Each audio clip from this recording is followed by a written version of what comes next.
You need to hear this if you're a fan of Jane Austen's Pride and Prejudice. This is the 5th video in our series. Subscribe to the channel and hit the like button if you enjoy the content. We rejoin the narrative at Rosings Park, the grand estate of the formidable Lady Catherine de Bourgh.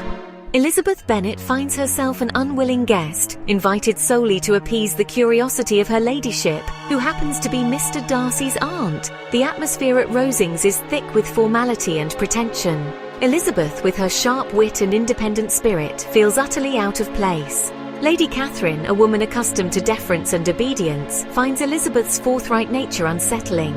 She bombards Elizabeth with questions about her family, their connections, and their lack of fortune. Through it all, Elizabeth remains composed. She responds to Lady Catherine's inquiries with a mixture of polite deflection and quiet defiance. Unbeknownst to Elizabeth, her every move is observed by Mr. Darcy, whose growing fascination with her remains a secret. As the days turn into weeks, Elizabeth endures the tedium of Rosings Park with remarkable fortitude. She finds solace in her correspondence with her beloved sister, Jane. She takes long walks in the gardens, seeking refuge from the stifling atmosphere of the house. Little does she know that a storm is brewing, one that will shake her world to its core. A storm in the form of a most unexpected proposal. The day begins like any other at Rosings Park. Elizabeth, seeking a moment of solitude, finds herself in one of the drawing rooms. She is engrossed in a book when Mr. Darcy enters, his presence immediately disrupting the quiet tranquility.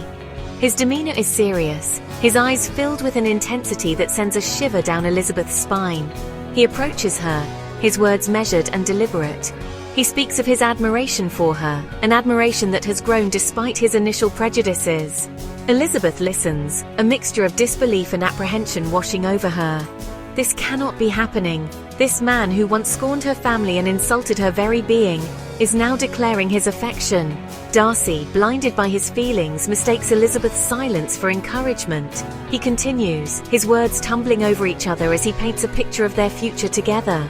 He speaks of his wealth, his social standing, as if these are the very things that would entice her. He seems oblivious to the fact that Elizabeth values character and kindness above all else. His words are those of a man accustomed to getting what he wants, a man who cannot fathom the possibility of rejection. And yet rejection is exactly what he is about to face, a rejection so swift and absolute that it will shatter his composure and reveal the depths of his pride. If you enjoyed this episode, don't forget to subscribe to our channel and hit the like button. Stay tuned for the next episode where we delve into Lydia Bennet's elopement and its impact on the Bennet family.